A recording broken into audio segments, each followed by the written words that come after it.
क्या कहते हैं, डायमेंशन ऑफ क्रिटिकल वेलोसिटी। क्या vc जो है वो अभी क्रिटिकल वेलोसिटी है, इसको आपको रिप्रेजेंट करना है nx rho y n r z के फॉर्म में। vc is equals to nx rho y r z। ये आपका विस्कोसिटी का क्वेश्चन हो गया। vc को हम यहाँ भी ले रहे हैं क्रिटिकल वेलोसिटी, क्रिटिकल वेलोसिटी, और देखना है कि इसका डेंसिटी एंड रो में क्या रिलेशन है।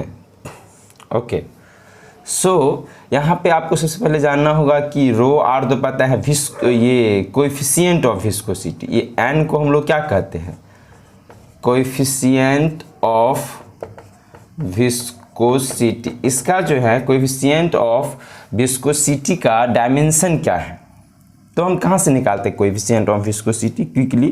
तो यहाँ विस्कस फोर्स का हम लोग को फॉर्मूला होता था -n a and velocity gradient del v by del x, ये आप जानते हैं, ये हम लोगों का होता है। यहाँ से n का डायमेंशन आप लिखेंगे तो क्या हो जाएगा, n का डायमेंशन, तो ये हो जाएगा f का डायमेंशन ml t और क्या हो गया -2 अपॉन a का डायमेंशन क्या हो गया l² upon dv by dx। तो अब देखो dv क्या होता है l t⁻⁻1, इसका सिर्फ यहाँ पे निपटा लो, तो ये होगा l t⁻⁻1 अपॉन क्या हो गया l।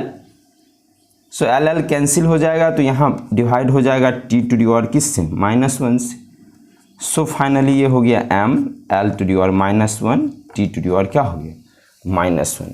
So coefficient of viscosity यानी n का जो डायमेंशन है, ये किसका डायमेंशन हो गया n का, इसको हम कहते हैं coefficient of viscosity. Coefficient of viscosity का dimension m l inverse t⁻⁻1। So let us continue now how we can find the dimension of vc from principle of homogeneity. एक कंसेप्ट आप क्लियर कर लो, इसको हम लोग क्या कहते हैं, प्रिंसिपल ऑफ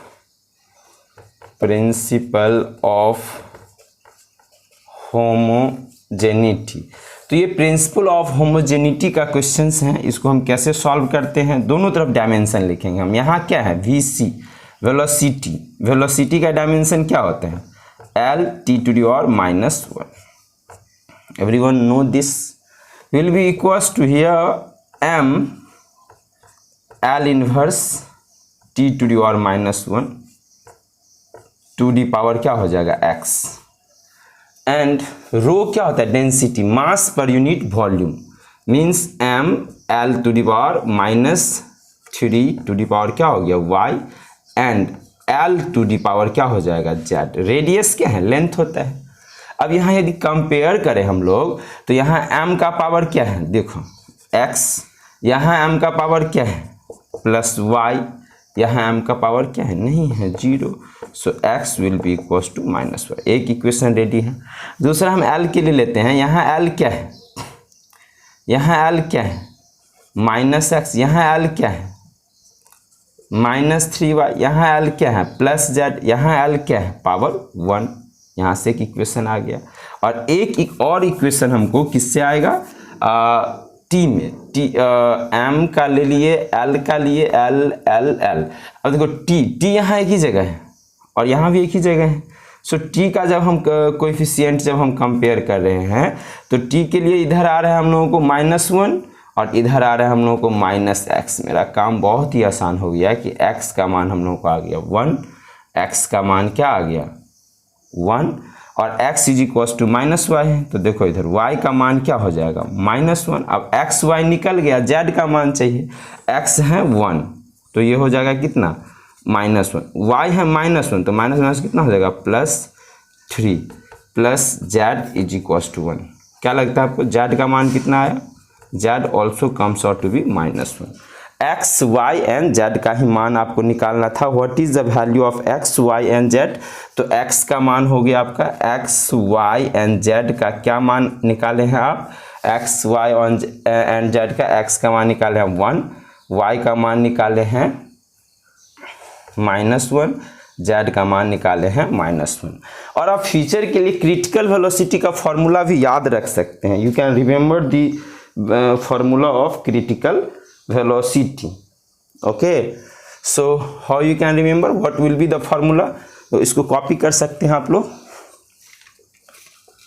कॉपी क्या समझोगे, ये तो रिवीजन क्लास टाइप का है एक, तो एक बार यदि देख लोगे, बहुत बच्चा को आता ही होगा, समझ रहे हो। ये 11th के जो बच्चे हैं उसके लिए बहुत हेल्पफुल हो सकता है। जो अभी फाउंडेशन में के बच्चे हैं 11th स्टार्ट करेंगे उसके लिए ये लेक्चर्स बहुत ही यूजफुल होगा। 11th के लिए फाउंडेशन क्लासेस के लिए ये बहुत ही बेहतर लेक्चर होगा, बेहतर प्रैक्टिस होगा।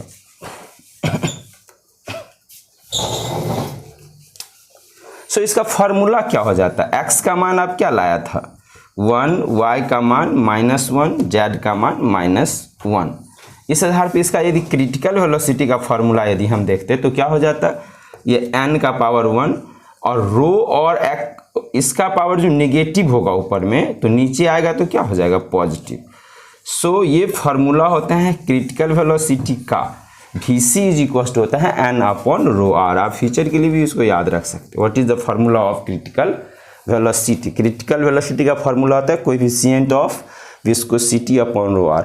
और दूसरे शब्द में यदि ये फार्मूला आपको याद रहता, मान लो पहले से ये फार्मूला आपको याद है कि सर हमको तो याद ही है क्रिटिकल वेलोसिटी का क्या फार्मूला होता है, n/ρr होता है, तो याद है, तब तो हमको इतना सॉल्व करने का कोई ज़रूरत ही नहीं रहता। तब n का मान हो गया 1, रो का -1, मतलब ये आपको पहले से भी याद रह सकता है क्योंकि ये डायरेक्ट फार्मूला है। यदि आप फ्लूइड मैकेनिक्स पर होगे तो वहाँ पे ये एक डायरेक्ट फार्मूला हो जाते हैं।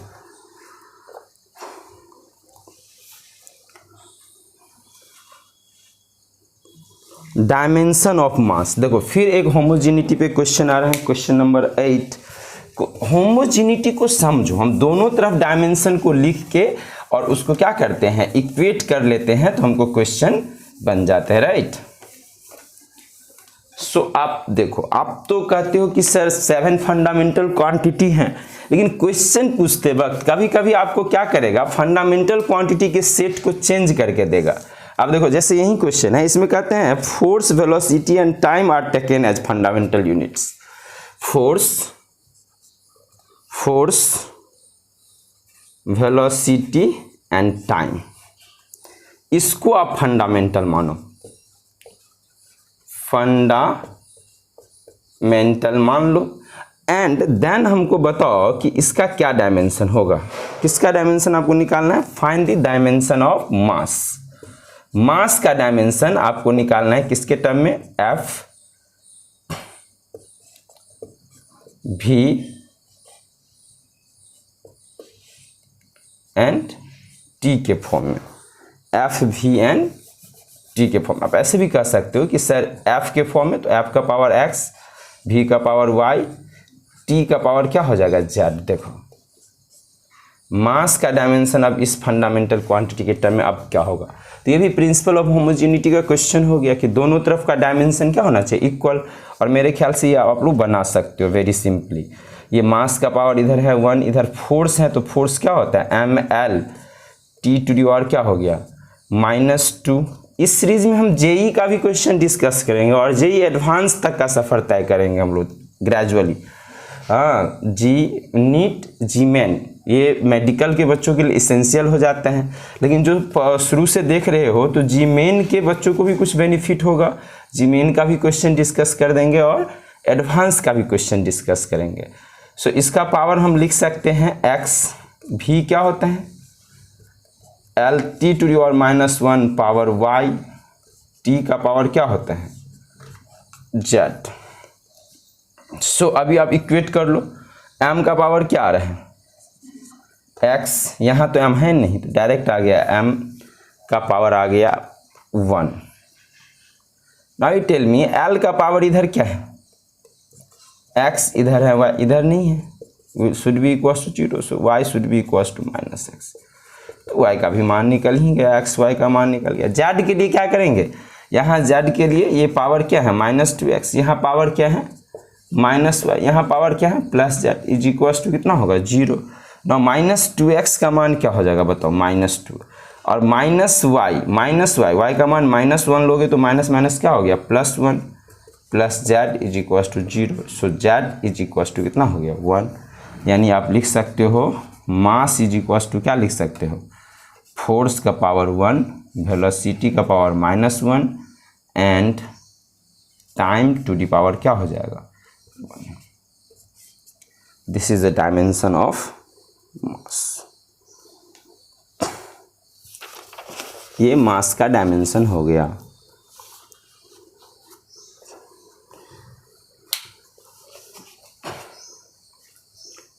एरर का हम लोग कैसे क्वेश्चन, तो ये आप कॉपी कर सकते हो जिसको कॉपी करना है, अदरवाइज हटा रहे हैं हम।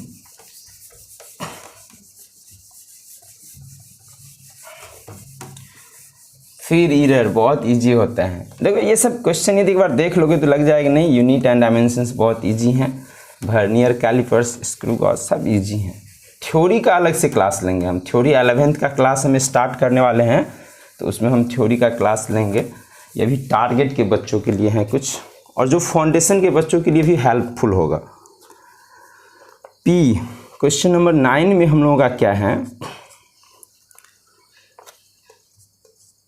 P is equals to a cube b square upon what c d. P is equals to a cube b square upon c d. What is the percentage error in, percentage error in P। समझ गया होगा सब कैसे निकालेंगे, बहुत easy होते हैं। So delta P upon P, percentage error यदि निकालेंगे तो इसका पावर क्या है 3, पावर को पीछे ले लेते हैं, ये हो जाता है delta A upon A 2 into delta B upon what B। C का पावर तो वैसे -1 होना चाहिए, लेकिन माइनस तो हम लेते नहीं हैं, प्लस ये हो जाएगा डेल्टा D अपॉन D। सो ये कितना हो जाएगा, A में कितना एरर है तुम्हारा दिया हुआ है, A में एरर है तुम्हारा 1%, 2%, 3%। ओह 1%, 2%, 3%, 4%। टोटल वैल्यू हो जाएगा 13, 4, 7, 3, 10, 4, 14%। मल्टीप्लाई करके लिखता हूँ। Pair of quantities having same dimension. Same dimension निकालना हो तो सबसे पहले तो आपको डायमेंशन पता रहना चाहिए ना कि क्या होता है। हाँ, जैसे इसमें क्या क्या पेयर दिए हैं, ए में है इम्पल्स एंड सरफेस टेंशन। अब बताओ कि इम्पल्स का क्या होता है, इम्पल्स क्या होता है जी, इम्पल्स का यदि हम डायमेंशन लिखे तो क्या होगा, you know, tell me what is the dimension of impulse. So impulse is nothing but change in momentum, delta P, and the dimension of momentum is mass into velocity, ml t to the or what minus। and the surface tension, what is surface tension, force acting on unit length on a surface।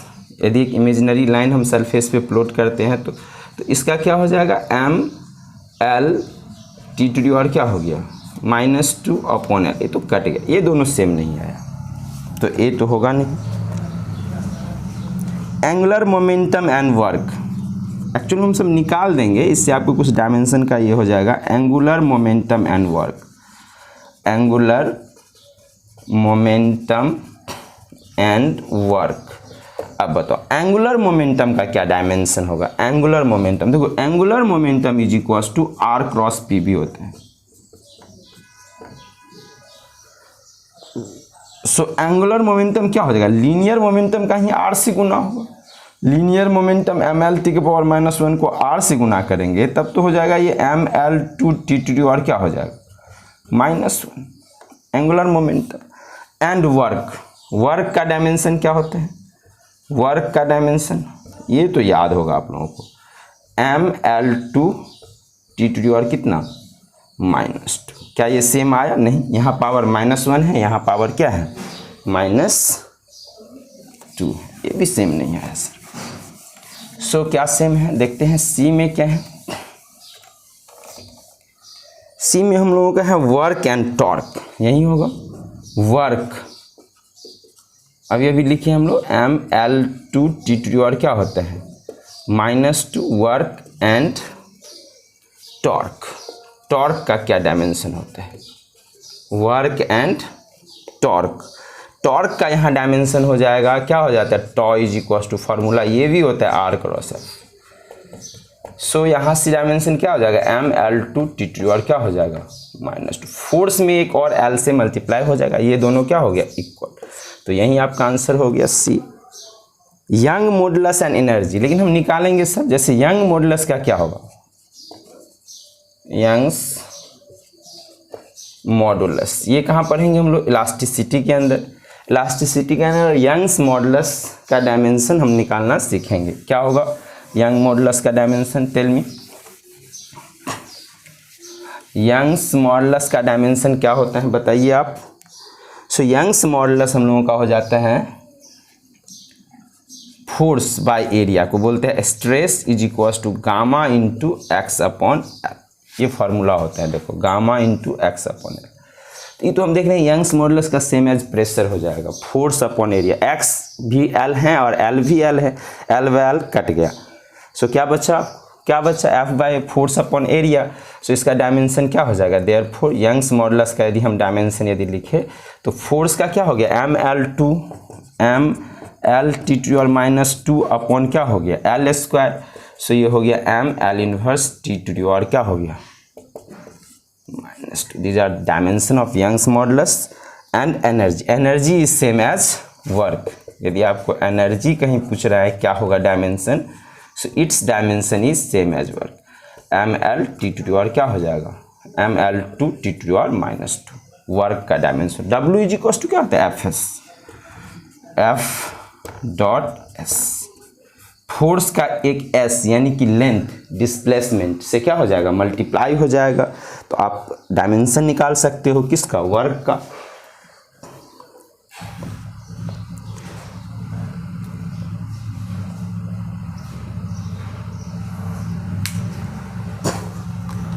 आप देखिए damping force जो होता है एक दिया हुआ है हम लोगों को, इसको हम इरेज करते हैं।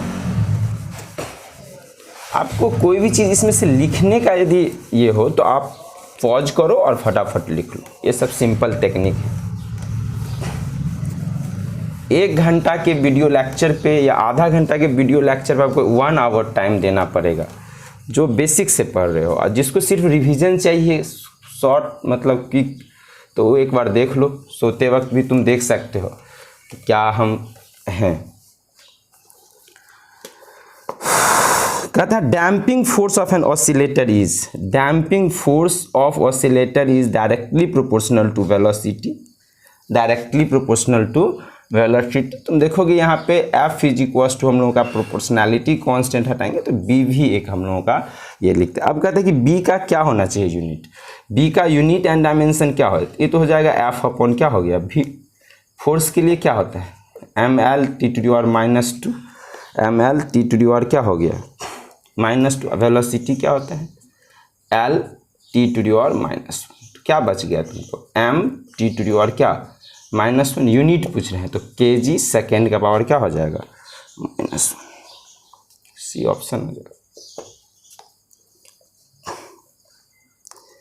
Dimension of mu not epsilon not 12, बहुत ही पॉपुलर फार्मूला है। Mu not epsilon not to the power क्या है -1/2 का डायमेंशन क्या होगा। -1/2 का मतलब हो गया √μ नॉट एप्सिलॉन नॉट। इसका डायमेंशन क्या होगा, तो देखो ये होता है हम लोग को वेलोसिटी ऑफ लाइट। आगे चल करके हम मॉडर्न में पढ़ते हैं। म्यू नॉट को आप जानते हो क्या बोलते हैं हम लोग, परमिएबिलिटी, और ये क्या होता है परमिटिविटी, और म्यू नॉट क्या होता है परमिएबिलिटी। बहुत इंपॉर्टेंट फार्मूला है ये, एकदम याद ही रखो और क्वेश्चन तो हमेशा रहता है। हाँ, सो ये वेलोसिटी ऑफ लाइट, इसका क्या होगा डायमेंशन l t2 और -1। लेकिन इसी में आपको कभी कभी पूछेगा कि इसका डायमेंशन क्या होगा, बताओ √μ नॉट एप्सिलॉन नॉट का क्या होगा। देखो 1/√μ naught epsilon naught velocity of light होता है। और यदि इसका डायमेंशन पूछेंगे तो ये हमको रिवर्स हो जाएगा, ये हो जाएगा l इनवर्स t2 और कितना हो जाएगा 1, l इनवर्स t2 और क्या हो गया 1। यदि आपको सिर्फ पूछेगा म्यू नॉट एप्सिलॉन नॉट का डायमेंशन क्या होता है तो क्या बताएंगे आप, स्क्वायरिंग हो जाएगा l2 और -2 t2 और क्या हो जाएगा 2। यदि आपको पूछेगा म्यू नॉट का डायमेंशन क्या होता है तो कैसे होगा? What is the dimension of mu not? देखो यहाँ म्यू नॉट परमिएबिलिटी का या परमिटिविटी का दो डायमेंशन है। यदि आपको एप्सिलॉन नॉट का डायमेंशन पूछ रहा है तो क्या होगा, एंड म्यू नॉट का क्या होगा। फिलहाल आप इसको याद करवा देते हैं आपको कि एप्सिलॉन नॉट का डायमेंशन क्या होता है, माल्ट, MALT, एक ट्रिक हो गया माल्ट। यहाँ पावर हो जाता है -1 2 -3 4, तो ये किसका डायमेंशन हो गया, एप्सिलॉन नॉट का। ये डायमेंशन होता है हम लोगों का एप्सिलॉन नॉट का। सो हम लोगों को किसका डायमेंशन अब लिखना है, म्यू नॉट का। म्यू नॉट का क्या हो जाएगा, L⁻² T⁻² अपॉन क्या हो जाएगा, epsilon not. Therefore mu naught का डायमेंशन हम लोगों का हो जाएगा L⁻² T⁻²। एप्सिलॉन नॉट का डायमेंशन हो जाएगा हम लोगों को M⁻⁻1 A² T का पावर क्या है -3, सॉरी L का पावर है, L का पावर है -3 एंड T⁻² क्या है 4, ये है। अब इसको आप देखो, लिखो क्या आ गया, ये म्यू नॉट का डायमेंशन। तो देखो ये यहाँ पे 3-4 डायमेंशन आपको आ गया, और ये सब पूछता है, सबको इधर उधर करके पूछता रहता है।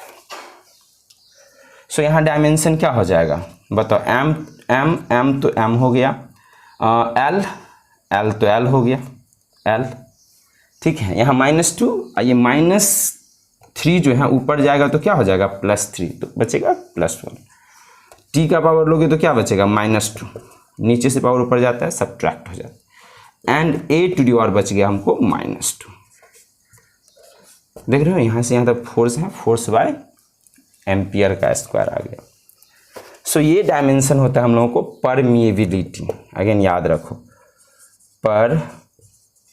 परमिएबिलिटी 12th में जाके ये सब पढ़ेंगे। यदि कोई 11th का बच्चा ये देख रहे हो तो थोड़ा कम भी समझ में आ सकता है, लेकिन 12th जब हम लोग पढ़ेंगे तो ये सब चीज़ हम लोग को फिर से हम ये वीडियो का तो यही फैसिलिटी है ना कि एक बार देखें नहीं समझे तो दोबारा आ करके भी उन चीज़ों को देख सकते हैं। एक बार जो वीडियोज बन चुका है वो एक परमानेंट स्टडी है। ओके, सो नेक्स्ट क्या है, अच्छा इस वेलोसिटी ऑफ लाइट पे एक और होता है फॉर्मूला, तुम लोग को भी हम रटा देंगे, बहुत बच्चों को याद भी होगा। ये होता है electric field, magnetic field and velocity of light में क्या रिलेशन होता है, तो E=BC। ट्रिक होता है EBC, extremely backward caste, means E=BC। EBC category हो जाता है तो ये याद रह जाता है हम लोगों को E बराबर। अब देखो इस E को हम कहते हैं इलेक्ट्रिक फील्ड, क्या कहते हैं, इलेक्ट्रिक फील्ड।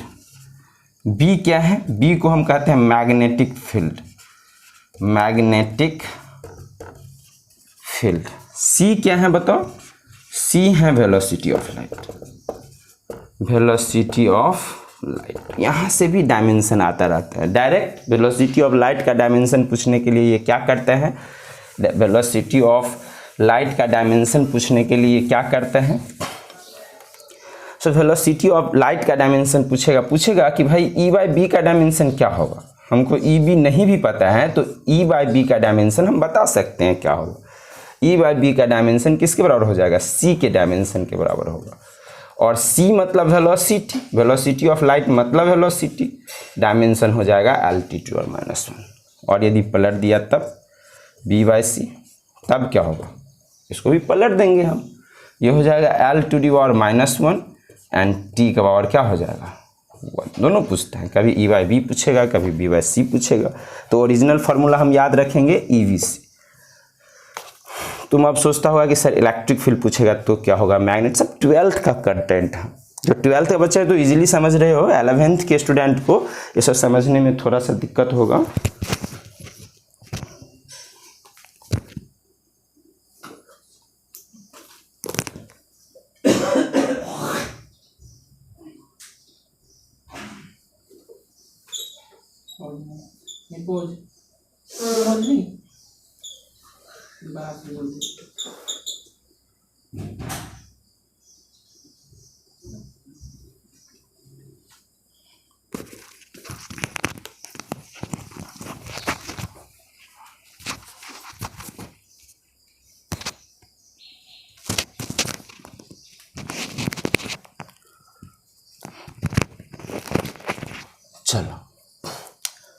तो हम लोग यहाँ देख सकते हैं EBC, electric field and magnetic field का डायमेंशन क्या होगा। एक बार हम रिव्यू करा ही देते हैं कि electric field and magnetic field का डायमेंशन क्या होता है।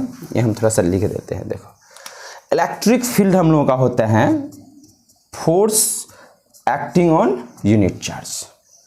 इलेक्ट्रिक फील्ड क्या होता है? Force acting on unit charge. ये सब अपना एक्स्ट्रा क्वेश्चन है, कर सकते हो। सो फोर्स का डायमेंशन क्या होता है? mL/10⁻²। चार्ज का क्या होता है जी? 8T। So simple. सो ये डायमेंशन हो गया इलेक्ट्रिक फील्ड का। इलेक्ट्रिक फील्ड का डायमेंशन हो गया हम लोगों को क्या? mL/3 क्या हो गया? -1। अब देखो, तुम इस फार्मूला से भी तुम मैग्नेटिक फील्ड का निकाल सकते हो। What is it formula for magnetic field? C से इसका क्या हो जाएगा? ये हम क्या लिखे थे? B/E का डायमेंशन लिखे थे। करेक्ट इट, इसको ही ना पलटे थे। अब देखो, इलेक्ट्रिक फील्ड का जैसे डायमेंशन E/B क्या होता है? C। फिर E बराबर क्या हो जाएगा? BC। इलेक्ट्रिक फील्ड का यदि डायमेंशन निकल गया तो मैग्नेटिक फील्ड का हम डायमेंशन निकाल सकते हैं। देखो, B/E है ना जी, यहाँ B/E। सो मैग्नेटिक फील्ड का डायमेंशन को हम क्या करेंगे? यहाँ E से गुना कर देंगे, यहाँ E से गुना करेंगे तो निकल जाएगा। यानी L⁻⁻1 T⁻1 को इलेक्ट्रिक फील्ड, यानी इससे गुना करेंगे किससे? mL/T⁻3 A⁻1। फाइनल फार्मूला क्या आ जाएगा बताओ? ये आ गया M। L तो हम देखते हैं कैंसिल आउट हो गया। M, उसके बाद क्या है? T⁻2 A⁻, क्या हो जाएगा? A⁻1। दूसरे तरह से भी निकाल सकते हैं फार्मूला। कैसे निकाल सकते हो? मैग्नेटिक फील्ड का डायरेक्ट, तो उसका मैग्नेटिक फोर्स का फार्मूला लगाएंगे। हाँ, BIL एक होता है F=BIL। फोर्स हम लोग पढ़े थे, तो यहाँ से force on a current carrying element. Actual formula होता है फोर्स I/dl×, इसी को आप लिख सकते हो BIL। हाँ, स्पेशल केस में and the current element and the magnetic field are perpendicular. So यहाँ से B का डायमेंशन क्या हो जाएगा? F/IL। सो F का क्या होता है? mL/T⁻2। I हो गया हम लोगों का A, और L का क्या हो जाएगा डायमेंशन? L। ये कैंसिल आउट हो गया तो क्या बचा? सेम चीज़ है क्या? mT⁻2 A⁻1। ये तो पहले भी हम निकाले हैं। सो ये electric field, magnetic field, velocity of light पे हम बहुत सारा एग्जाम्पल फटाफट कर दिए हैं आपके लिए। सारा इंपॉर्टेंट है, जितना भी डिस्कस किए वो इंपॉर्टेंट है। चलिए हम लोग नेक्स्ट क्वेश्चन डिस्कस करेंगे। अब इसको यदि कॉपी करना हो, copy it. Okay,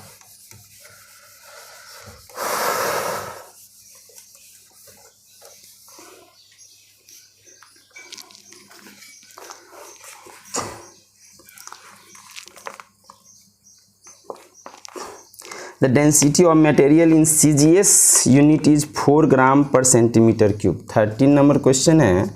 CGS unit में डेंसिटी ऑफ मटेरियल है 4 ग्राम पर centimetre cube. In a system of units in which the length is 10 centimetre.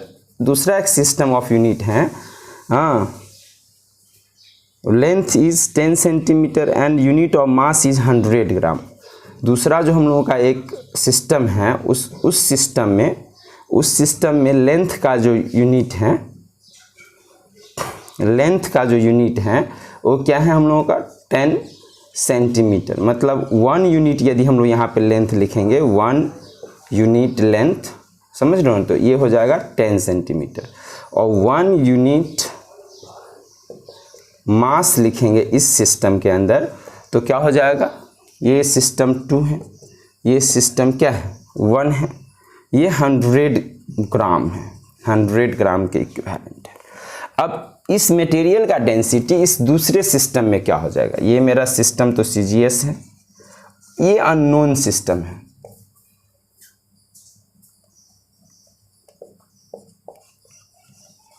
Unknown system है।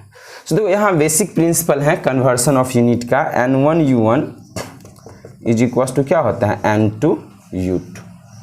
सो इस सिस्टम में हमको निकालना है n2 बराबर हम लोग क्या ले लेते हैं n1 इंटू u1 अपॉन क्या हो जाएगा u2, u1 अपॉन u2। अब देखो n1 तो दिया हुआ है कितना है हम लोगों का 4, और यह है ग्राम अपॉन सेंटीमीटर क्यूब। इसको हम लिख लेते हैं यहाँ पे ग्राम अपॉन क्या है सेंटीमीटर क्यूब। और u2 दूसरा वाला यूनिट लिखेंगे तो ग्राम के जगह हम लोगों को कितना आ जाएगा, इसका ग्राम के जगह 100 ग्राम। सो यहाँ डिवाइड करना है, ये हो गया 100 ग्राम अपॉन सेंटीमीटर के जगह क्या लिखना है, सेंटीमीटर लेंथ का जो यूनिट लिखना है वो 10 सेंटीमीटर के बराबर है। तो बट्टा में हो जाएगा ये 10 सेंटीमीटर का क्या हो जाएगा क्यूब। सो ये ग्राम और सेंटीमीटर वगैरह तो कट जाएगा, ये 10 का क्यूब आएगा तो क्या आएगा 1000। तो ये आ जाएगा कितना कटा के 10, ये 40 यूनिट आ रहे हैं I think so. n1u1 is equals to क्या होता है n2u2। So n2 is equals to n1u1 upon u2। ये हो जाएगा हम लोगों का, यहाँ पे हम लोगों का 4 यूनिट है और यहाँ पे क्या हो जाएगा 40 यूनिट हो जाएगा।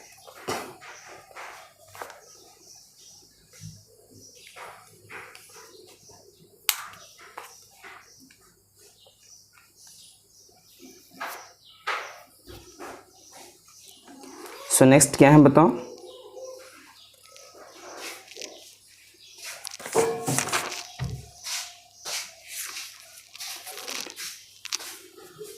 इसका आंसर हो गया आपका सी, इट्स आंसर इज सी। ये बेसिक फार्मूला है, इसमें बेसिक क्वेश्चन है n1u1 is equal to n2u2। इससे आप बना सकते हो, ये वेरी सिंपल है। यूनिट कन्वर्सन के लिए हम लोग यूज करते हैं। Student measure distance traversed in free fall body initially at rest. एक फ्री फॉल बॉडी का डिस्टेंस एक स्टूडेंट मेजर कर रहे हैं। Okay, so look here, question number 15 हम लोगों का है। अच्छा, इससे पहले एक 14 में भी क्वेश्चन था। क्वेश्चन नंबर 14 है, देखो ये सब डायरेक्ट क्वेश्चन है। कहता है half epsilon not E square का डायमेंशन निकालो। ये होता है electrostatic energy density. Energy density ये होता है एनर्जी अपॉन वॉल्यूम। ये सब डायरेक्ट फार्मूला है। इस तरह से इसका भी सेम चीज होता है। एक मैग्नेटोस्टैटिक एनर्जी डेंसिटी होता है, ये होता है 1/2 म्यू नॉट बी स्क्वायर। ये होता है मैग्नेटोस्टैटिक एनर्जी डेंसिटी, इसको भी यू से डिनोट करेंगे।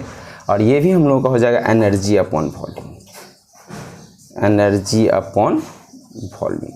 एनर्जी डेंसिटी होता है ये सब, ऐसे तुम समझो कि ये जो फॉर्मूला है वो किसका है, एनर्जी डेंसिटी का फॉर्मूला है।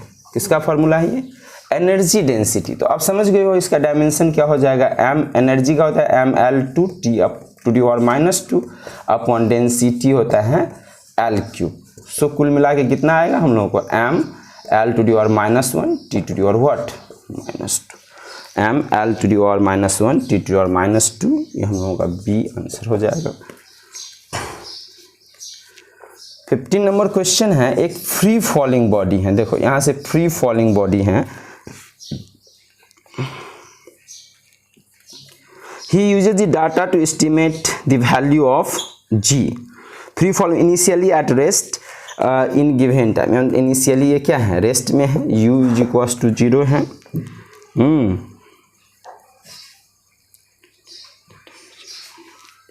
अब देखो यहाँ से ये h मेजर के, h बराबर क्या हो जाएगा, ut तो 0 हो जाएगा, ये हो जाएगा हाफ gt स्क्वायर। और इस फॉर्मूला से g का मान निकाला, g का मान हो जाएगा 2h अपॉन कितना होगा t स्क्वायर। देखो तुम g का मान निकाल सकते हो। एक बॉल को गिराओ एक टावर से गिराओ और ये हाइट मेजर कर लो और टाइम मेजर कर लो। लेकिन तुम मेजर करते हुए कुछ एरर आएगा, तो ये कहता है हाइट में जो एरर है, percentage error in measurement of distance and time are e1 and e2। इसमें जो है एरर e1 है, इसमें एरर e2 है। तो अब बताओ कि यहाँ एरर एस्टिमेशन इन जी में कितना एरर होगा। जी में कितना एरर होगा, मैक्सिमम परसेंटेज एरर इन, ये सब परसेंटेज एरर ही दिया हुआ है। तो यहाँ परसेंटेज एरर का क्या हो जाता है, एडिशन। जी में जो हम एरर लेंगे सो क्या हो जाएगा, इसका पावर क्या है 1, तो ये सीधे हो गया E1। इसका पावर कितना है 2, तो प्लस कितना हो जाएगा 2E2। मैक्सिमम वैल्यू हम लोग लेते तो E1 प्लस कितना हो जाएगा 2E2। समझ रहे हो ना, पावर टाइम्स होता है। कई सारा एग्जाम्पल कर चुके हैं अभी तक। The dimension formula of physical quantity is given by m to the power a, l to the power b, t to the power c. Then the physical quantity will be। अच्छा ये तो basic हो गया, फिर भी हम discuss करेंगे, हम सारे क्वेश्चन को डिस्कस करेंगे। Every question for every one, target evidence will be every one.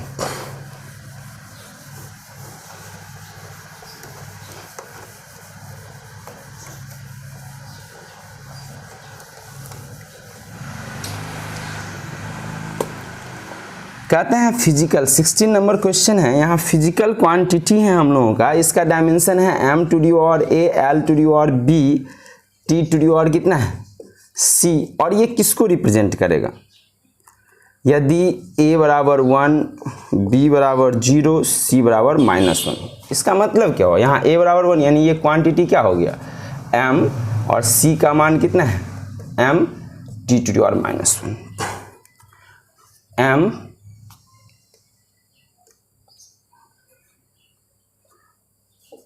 m c किसका है t, m t के पावर -1। क्या ये वेलोसिटी है, ये कहते हैं कि ये पहला में है वेलोसिटी। कह रहे हैं क्या ये वेलोसिटी है, नहीं है, ये वेलोसिटी नहीं है। ये एक्सेलरेशन को कब डिनोट करेगा, ये फोर्स को, ये एक्सेलरेशन को कब डिनोट करेगा, एक्सेलरेशन तुम ही बताओ। एक्सेलरेशन क्या हो जाता है l t to the power -2, मतलब a का मान होना चाहिए इस केस में कितना 0, b1 c -2, जो कि नहीं दिया हुआ है ऑप्शन में। फोर्स, प्रेशर, फोर्स भी तुम जानते हो, फोर्स का डायमेंशन क्या होता है, फोर्स का क्या होता है m l t to the power क्या हो जाएगा -2, यानी कि a1 b1 c -2, ये भी नहीं दिया हुआ है। प्रेशर, प्रेशर का क्या होता है फोर्स अपॉन एरिया, सो ये हो जाता है m l inverse t to the power what -2। a का मान 1, b का मान -1, c का मान -2, यही आंसर। सो ये हो गया, ये किस क्वांटिटी को रिप्रेजेंट करता है। The error in measurement of radius of sphere is 2%। अब स्फीयर के रेडियस में जो है एरर 2% है। तो हमको किस में एरर पूछ रहे हैं, then the determination of volume of the sphere. हमको ये भी पूछ सकता है determination of the area of the surface area of the sphere. So यहाँ पे फिलहाल हमको पूछ रहे हैं volume of the sphere. So देखो यहाँ पे क्वेश्चन के वेरिएशन को हम समझते हैं थोड़ा सा, कि यहाँ पे हमको दे दिया है कि रेडियस में percentage, measurement of the radius of sphere is 2%, delta r upon r is 2%। What will be the percentage error in measurement of volume. Volume होता क्या है, पाई r क्यूब होता है। तो ये तो आंसर क्लियर है, डेल्टा v अपॉन v बराबर क्या हो जाएगा 3 × 2 6%। यदि हमको पूछता सरफेस एरिया में क्या होगा, तो ये हो जाता 4 पाई r² delta s upon s। Power कितना है 2, तो 2 times of delta r upon r, 2 2 जा कितना हो गया 4%। कभी कभी हमको सरफेस एरिया, जैसे एक वेरिएशन यहाँ पे दे देगा, मान लो कि एक स्फीयर के सरफेस एरिया हम में एरर दिया हुआ है 4% है, राइट। तो रेडियस में क्या एरर होगा, हाँ, तो आपको निकालना है डेल्टा r बाई r और निकालना है डेल्टा v बाई v। चलिए ये आपका होमवर्क है, homework. Which of the following 5 physical parameters have the same dimension? इसमें से किसका डायमेंशन सेम होता है, मतलब आपको सबका डायमेंशन लिखना है। ओके, तो सबका डायमेंशन क्या होगा, एनर्जी डेंसिटी का क्या हो जाएगा, energy upon volume means m l2 t to power -2 upon l², so m l³, so this is m l to the power -1 t to power -2। Refractive index का dimension क्या होता है, रिफ्रैक्टिव इंडेक्स पढ़े हैं आप लोग। Refractive index is ratio of velocity so ये होता है डायमेंशनलेस, इसका कोई डायमेंशन नहीं होता है, डायमेंशनलेस क्वांटिटी है। Dielectric constant of the material, dielectric constant का भी डायमेंशन नहीं होता है। यंग्स मॉडुलस का डायमेंशन प्रेशर के बराबर होता है। मैग्नेटिक फील्ड का भी डायमेंशन आपको बता चुके हैं, तो ये क्वेश्चन ऑलमोस्ट बता चुके हैं आपको हम। सो डायमेंशंस ऑफ यहाँ पे सेम किसका हो गया, तो ये दोनों डायमेंशनलेस हो गया, 2 रिफ्रैक्टिव इंडेक्स और 3 dielectric constant. Dimensions of resistance in electrical circuit in terms of dimension of M L T and I, current के टर्म में आपको लिखना है। मीन्स आपको रेसिस्टेंस का डायमेंशन लिखना है, किस फार्मूला से आएगा, हाँ तो यहाँ पे हम कुछ डिस्कशन से आएगा, उसको एक साथ कर देते हैं।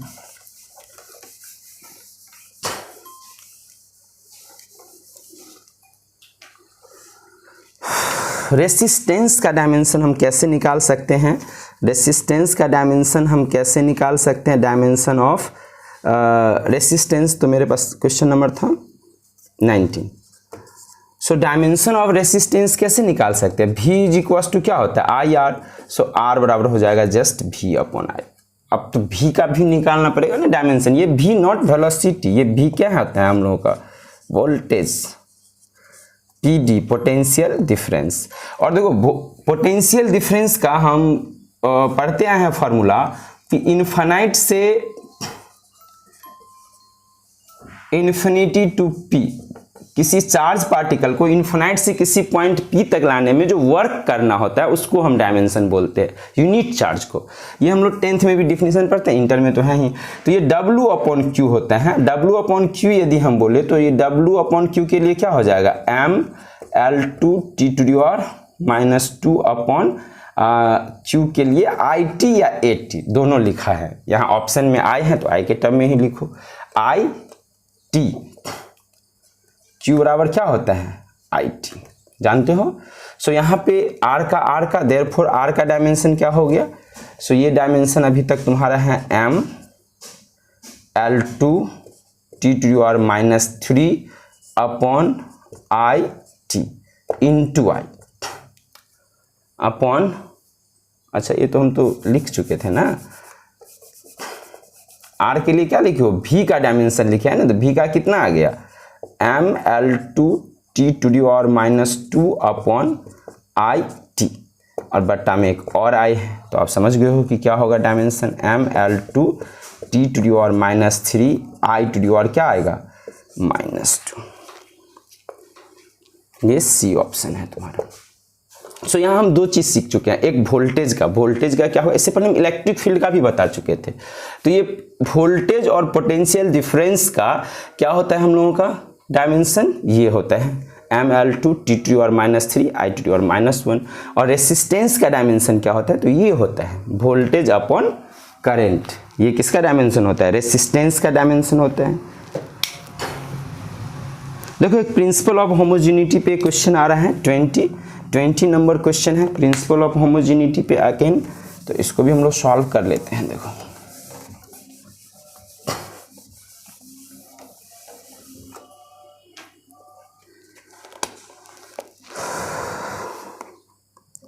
आपको ABC का डायमेंशन निकालना है, and it is given by 20 number question है, it is given by velocity is equals to AT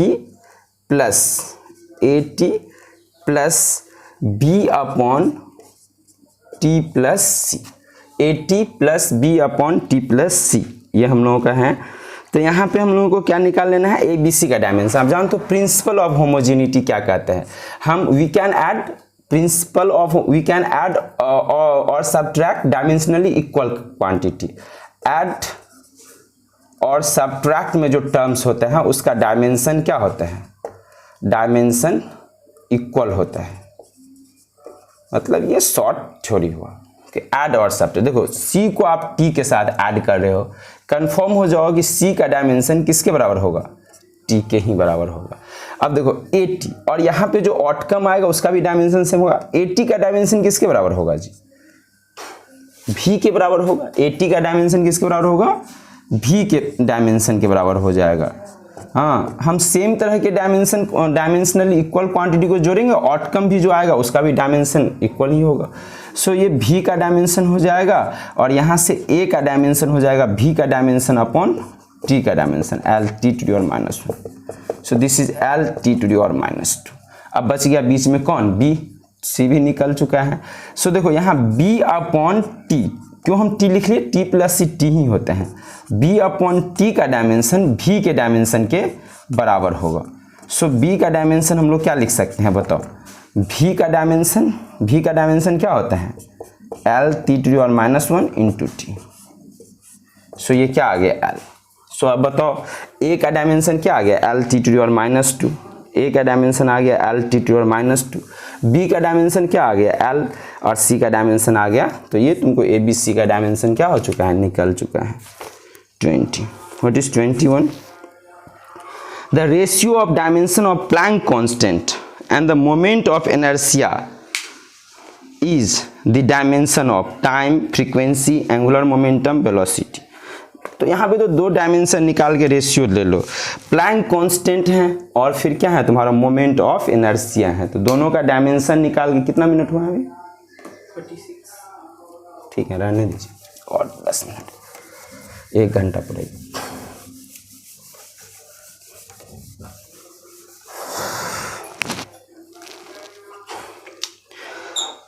Planck constant का यहाँ डिस्कशन हो रहा है। क्वेश्चन नंबर क्या है, डायमेंशन ऑफ यूनिवर्सल कहाँ था, ratio of Planck constant. Question number 21 हम डिस्कस कर रहे हैं। देखो प्लैंक कांस्टेंट हम पहले भी डिस्कस किए थे, प्लैंक्स कांस्टेंट, इसका डायमेंशन कहाँ से निकलता है, E = h न्यू।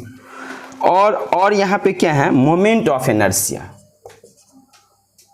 MOI, ये क्या हो जाता है, MOI क्या होता है जी, mr², मोमेंट ऑफ इनर्शिया। आपको दोनों का रेशियो लेना है, प्लैंक कांस्टेंट और मोमेंट ऑफ इनर्शिया का रेशियो लेना है, प्लैंक कांस्टेंट और मोमेंट ऑफ इनर्शिया, जिसको हम I से डिनोट करते हैं। तो मोमेंट ऑफ इनर्शिया, तो ये हो जाएगा प्लैंक कांस्टेंट का क्या हो जाएगा, E अपॉन क्या हो गया न्यू, और मोमेंट ऑफ इनर्शिया क्या हो गया mr²। अब देख लो कि इसका डायमेंशन किसके बराबर होगा, E में क्या हो जाएगा ml² t⁻² और कितना -2, फ्रीक्वेंसी का होता है t⁻⁻1, रिमेंबर इट, और ये हो गया ml²। क्या बच गया, ये तो t⁻⁻1 बच रहा है, t⁻⁻1 सेम एज फ्रीक्वेंसी, इसका डायमेंशन सेम एज क्या आ गया, फ्रीक्वेंसी आ गया।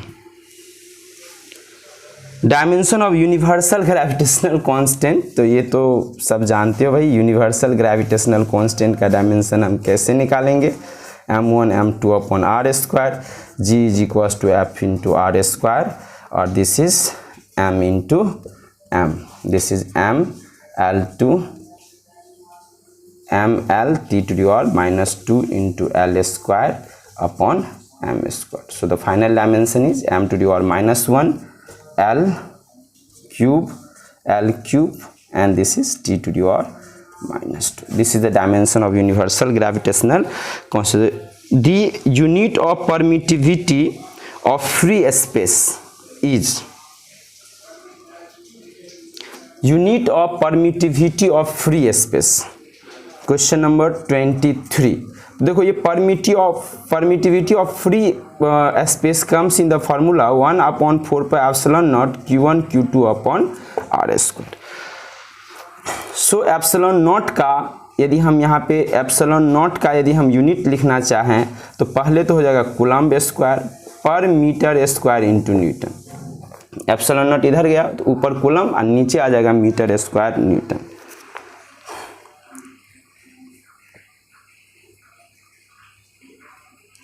Newton metre square, coulomb square upon newton metre का न्यूटन मीटर स्क्वायर, ये होगा newton metre square, coulomb square newton metre square, C option होगा। Dimension of the Planck constant is equal to that of, Planck constant का dimension किसके equal आ रहा है हमको, प्लैंक कांस्टेंट, ई बराबर हो गया एच पॉन न्यू।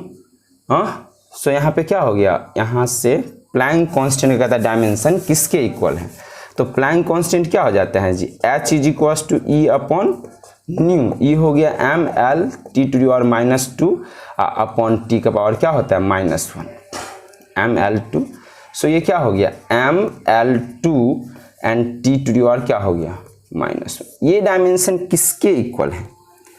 हाँ, ये डायमेंशन किसके इक्वल है? क्या एनर्जी के इक्वल है? एनर्जी के बराबर है? नहीं है। तो एनर्जी में तो M L two T to और -2। मोमेंटम के बराबर है? मास इंटू वेलोसिटी नहीं है।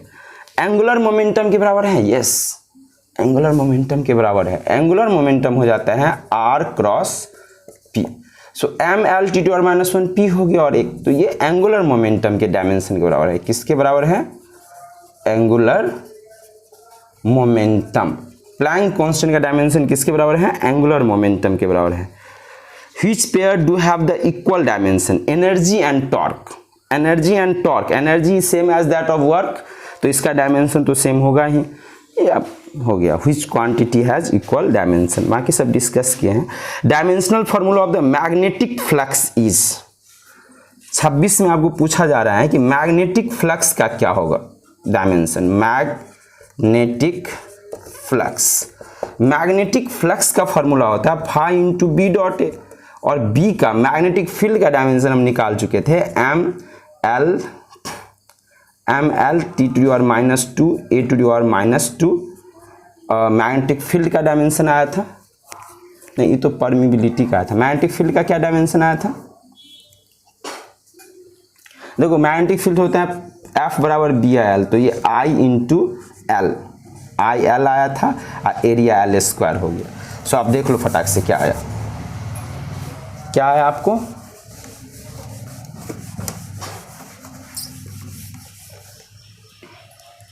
सो एक एल ऊपर बचेगा, ये हो गया M L T to power -2 into L, ऊपर में एक एल और नीचे में एक A, M L square T to power -2 A to power -1। ये आ गया M L square T to power -2 A to power -1। ये किसका डायमेंशन है? Magnetic flux. किसका डायमेंशन है? मैग्नेटिक फ्लक्स का डायमेंशन है।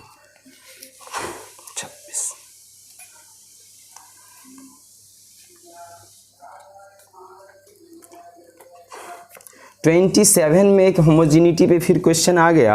हमको यहाँ पे टर्म्स को ऐड किया जा रहा है, P A plus B square A plus P plus A upon B square is equals to B into theta by B. एक इक्वेशन इस तरह से दिया हुआ है, बी इंटू थीटा बाई भी। अब आप बताओ कि यहाँ पे हमको डायमेंशन निकालना है किसका? If A and B are constant find the dimension of A. A का डायमेंशन चाहिए आपको, ए का डायमेंशन चाहिए। ए का डायमेंशन क्या हो जाएगा? देखो ए अपॉन भी स्क्वायर का डायमेंशन पी के डायमेंशन के बराबर होगा, क्योंकि हम ऐड कर सकते हैं जिस दो क्वांटिटी को, उसका डायमेंशन क्या होना चाहिए? इक्वल होना चाहिए। Very simple. सो ए का डायमेंशन हो जाएगा pressure into volume. Work done होता है, वैसे प्रेशर इंटू वॉल्यूम क्या होता है? Work done. तुम निकाल भी सकते हो। प्रेशर का होता है force upon area, M L inverse T to power -2 into L cube. Final formula क्या आ गया? M L square T to power -1। और ये देखो तो एनर्जी या वर्क का ये होता है, डायमेंशन होता है। वैसे भी पी डी वी वर्क होता है, पढ़े हो? पी डी वी क्या होता है? वर्क। प्रेशर इंटू वॉल्यूम आ गया तो वर्क का डायमेंशन हो जाएगा। ए का dimension same as that of क्या है? वर्क है यहाँ पे। The density of cube is measured by mass length of its side if the maximum error in the measurement of mass length are 2%, 3% and 2%. The respective error in the measurement of density 28. ये सब छोटा मोटा question है error का।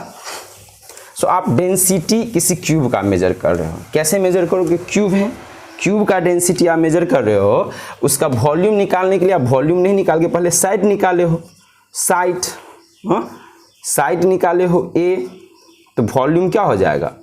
ए cube. और यहाँ पे जो है हम लोगों को ए में जो एरर दिया हुआ है, ए में जो एरर दिया हुआ है, ए में एरर है हम लोगों को 3%, मास में एरर है, मास में डेल्टा m बाय m है 3% और a में एरर है 2%। तो डेंसिटी में क्या एरर होगा, डेंसिटी क्या होता है, mass upon volume, mass upon क्या हो गया a cube. So delta d upon d will be equals to क्या हो जाएगा, डेल्टा m अपॉन m, और इसका पावर क्या है 3 delta a upon a। Delta m upon m कितना हो जाएगा, मास में एरर कितना दिया हुआ है 3%, आप प्लस यहाँ पे हो जाएगा 3 2 जा 6%, 6 3 कितना हो गया 9%, 9% एरर हम लोगों का हो गया। The dimension of impulse are equal to, impulse क्या होता है जी, impulse is equals to change in momentum. So dimension of impulse will be equals to what, linear momentum, linear momentum। Actual में ये क्या है तुम्हारा, चेंज इन मोमेंटम ही है, तो ये लीनियर मोमेंटम हो गया। Which of the following has dimension of time? तो देखो ये टाइम और टाइम कांस्टेंट पे कुछ क्वेश्चंस रहता है, इसको देखो, टाइम एंड टाइम कांस्टेंट पे कुछ डायमेंशंस रहता है, इसको हम देख लेते हैं क्या रहता है।